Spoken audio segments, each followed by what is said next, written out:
Final score of the Portland Trailblazers versus the Lakers game was Lakers 139, the Portland Trailblazers 106.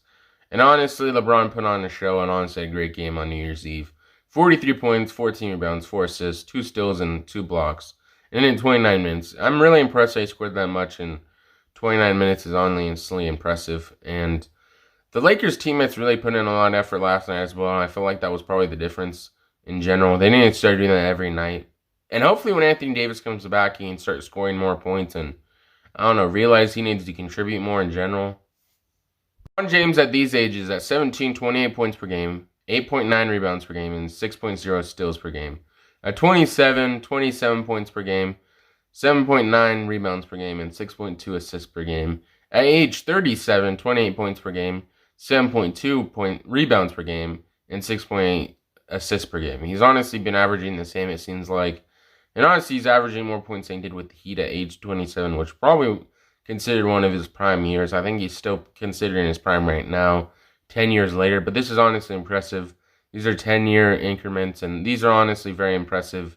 How many points he's been averaging, and how he's consistently got that amount of assists in his career. I feel like he could maybe get more assists, but I think the point total might go down once Anthony Davis returns. That could be something, but I think maybe it might go down to 26 or something like that, but I don't know. I don't think it would go down by that much.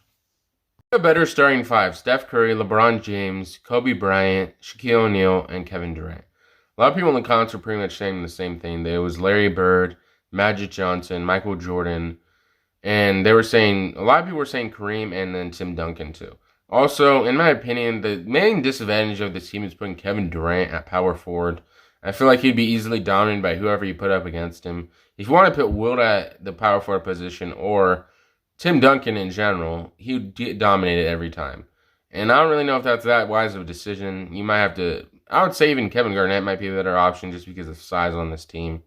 And I don't really know if Kevin Durant could really hold his own against Tim Duncan or anyone like that. I feel like he'd be dominated physically and as well. I don't know. This would be a very interesting thing. If this was it's a game of 7, it'd be very close, but I think this team would probably lose.